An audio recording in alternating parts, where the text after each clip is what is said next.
Oke, baik, kelas 11 dimanapun berada. Kita akan melihat bab yang keempat, yakni tentang konflik, kekerasan, dan upaya penyelesaian. Di bab yang kemarin sudah kalian terima semua, ada 3 video. Dan sekarang kita akan melihat bab yang keempat tentang konflik, kekerasan, dan upaya penyelesaiannya. Nah, tujuan pembelajarannya, Bapak geser kamera sebentar.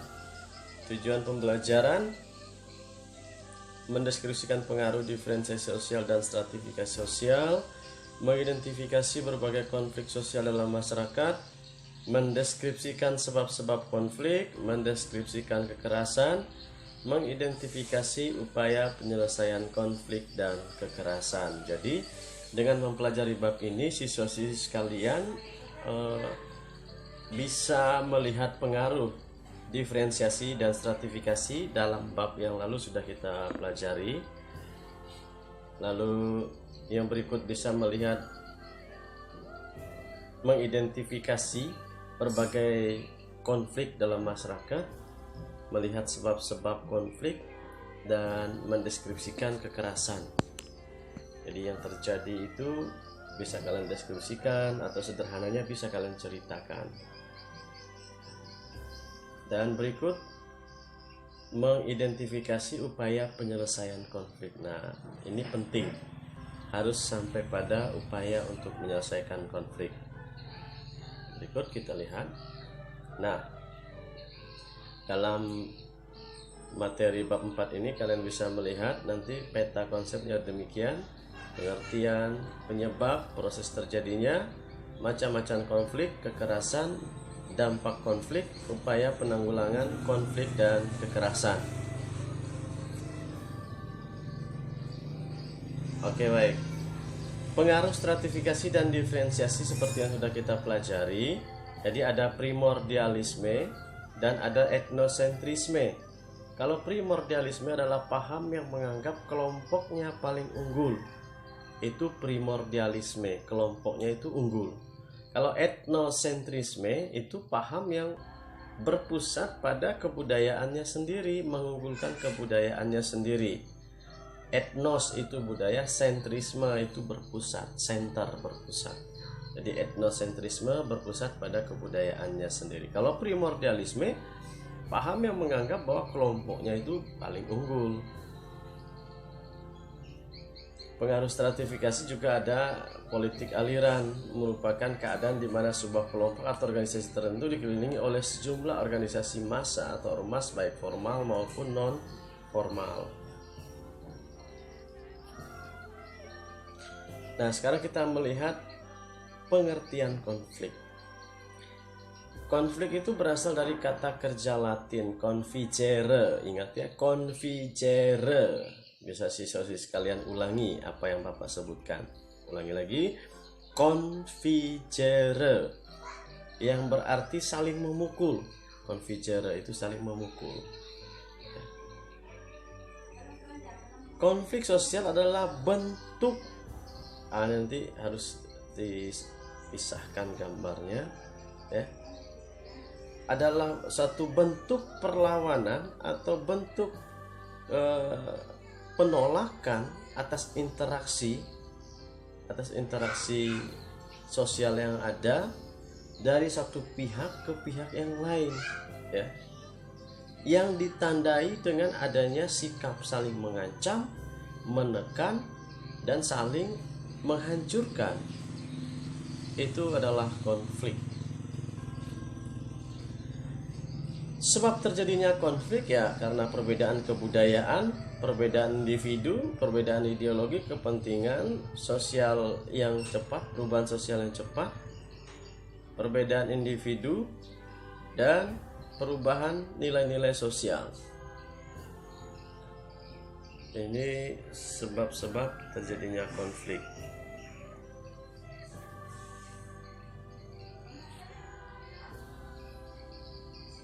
Nah, berikut hakikat konflik. Ini kita melihat bentuk-bentuknya. menurut Lewis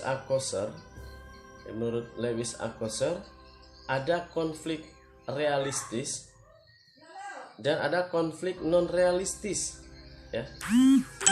Ada konflik realistis dan ada konflik non realistis. Menurut Dahendorf ada konflik antar peranan sosial, ada konflik antar kelompok sosial, konflik antar kelompok terorganisasi dengan tidak terorganisasi, dan konflik di antara satuan nasional, ya, menurut Dahendorf.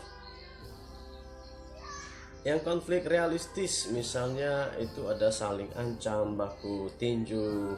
Kalau non realistis ya berupa ancaman-ancaman, ya,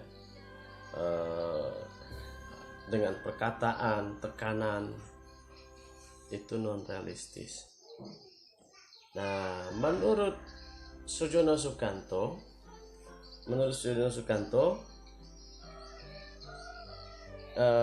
konflik antar pribadi atau individu, konflik yang bersifat internasional, konflik antar kelas sosial, konflik politik, dan konflik antar ras.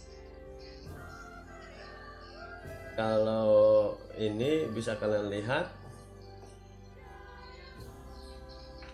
Iin kepoin rara, ya, Iin kepoin rara.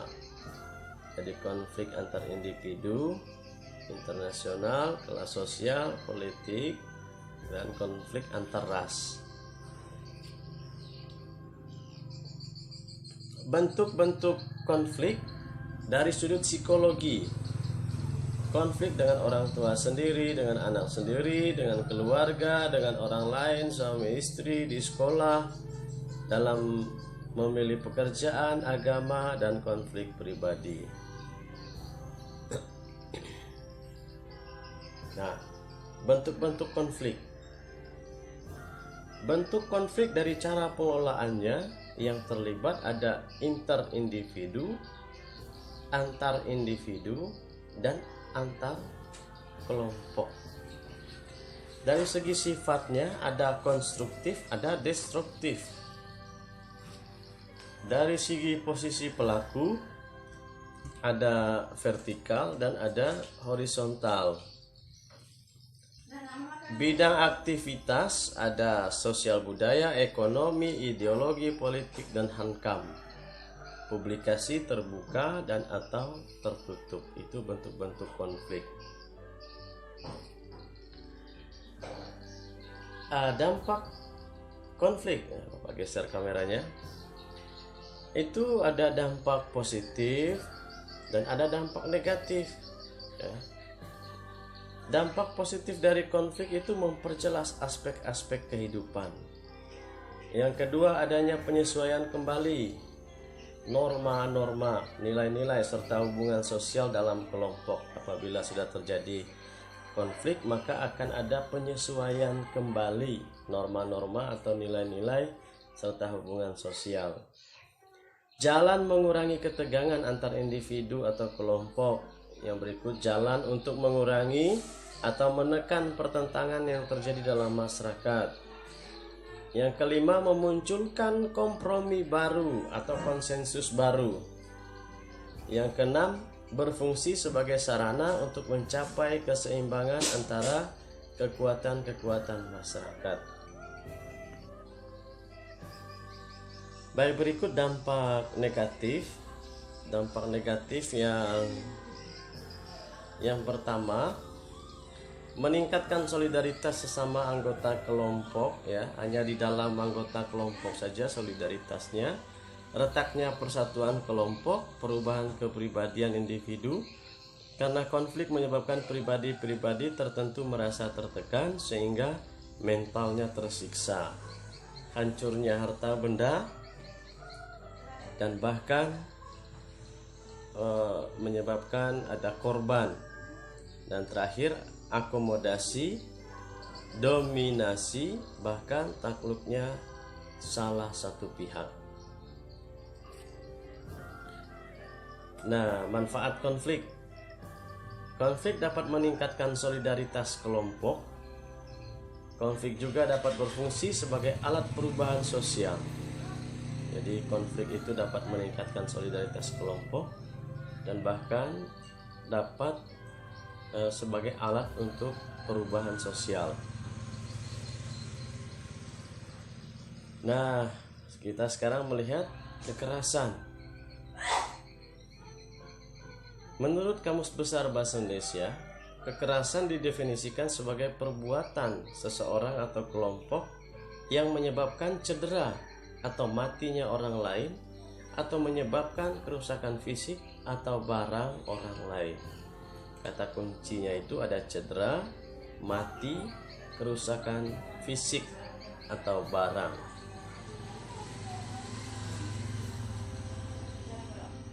Atau bagaimana? Ada persamaan kah atau perbedaan antara konflik dan kekerasan? Nah, bisa sekalian lihat dalam dua kolom ini. Jadi ada keterangan mengenai konflik dan ada keterangan mengenai kekerasan. Ya. Di dalam dua kolom ini ada keterangan mengenai konflik, ada keterangan juga mengenai kekerasan. Yang pertama, terdapat pelanggaran-pelanggaran HAM yang dilakukan oleh kedua belah pihak. Kalau kekerasan, terdapat pelanggaran HAM yang dilakukan oleh pihak yang kuat kepada pihak yang lemah. Jadi ini bisa siswa sekalian lanjutkan perbedaan antara konflik dan kekerasan dari segi pelaku dan bahkan dari segi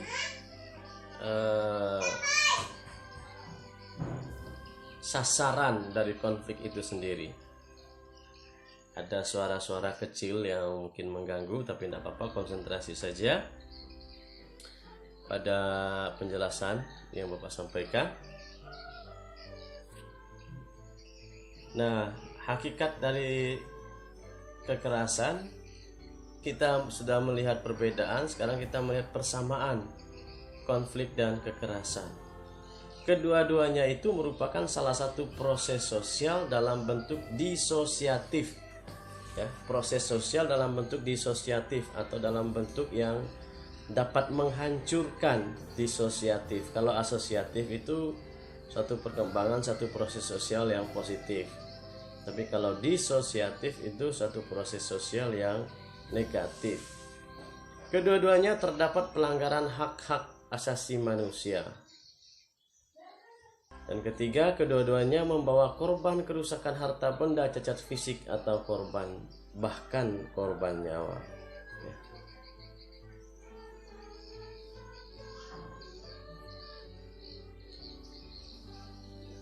Teori tentang kekerasan, teori faktor individual, perilaku kelompok berawal dari perilaku individu. Jadi yang terjadi dalam kelompok itu berawal atau bermula dari perilaku individu. Teori faktor kelompok. Individu membuat kelompok dengan mengedepankan identitas kelompoknya ketika berinteraksi dengan kelompok lain. Ya, jadi individu membuat kelompok dengan mengedepankan identitas kelompoknya ketika berinteraksi dengan kelompok lain. Teori dinamika kelompok. Kekerasan timbul karena adanya deprivasi relatif.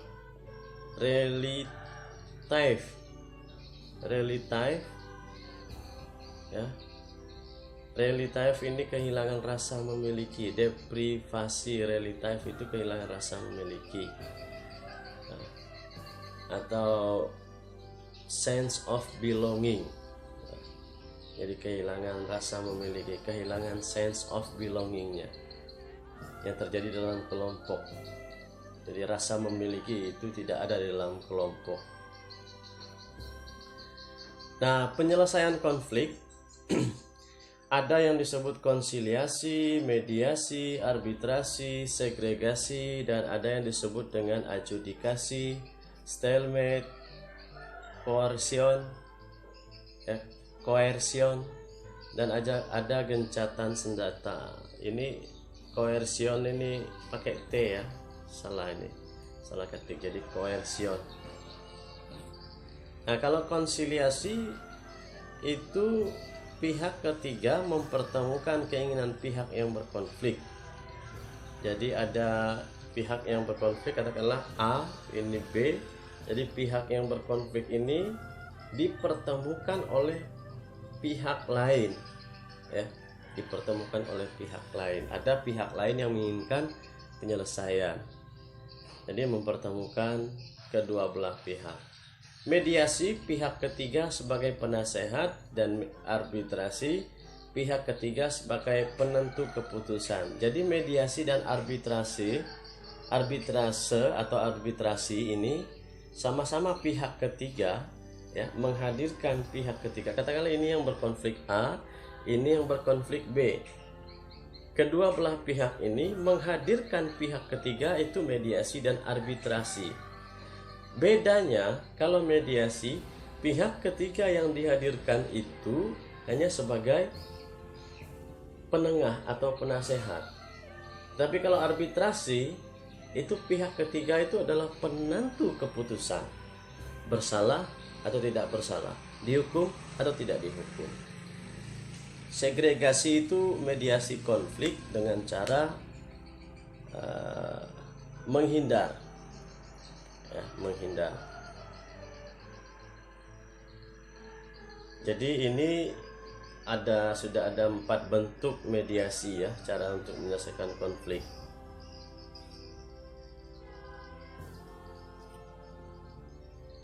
Ada juga penyelesaian melalui lembaga hukum atau di pengadilan, itu adjudikasi. Stalemate itu kekuatan berimbang, coercion itu dengan paksaan, dan terakhir dengan penundaan peperangan, ya, penundaan peperangan sementara waktu. Berikut manajemen konflik dan atau kekerasan. Ada kooperatif, ya, memenuhi keinginan kedua belah pihak yang berkonflik. Ada kooperatif, manajemen konflik, terpenuhi dulu mereka yang berkonflik, ya. Lalu berikut asertif, hanya memenuhi kebutuhan kelompok sendiri saja, ya. Dan apatis, ya, cuek-cuek saja, biarkan saja. Lalu berikut, terima kasih. Jadi selesai sudah untuk bab keempat. Jadi nanti silakan kalian lihat kembali. Nanti tugas akan Bapak berikan lewat Google Formulir saja. Demikian, ya, terima kasih, selamat belajar, Tuhan memberkati.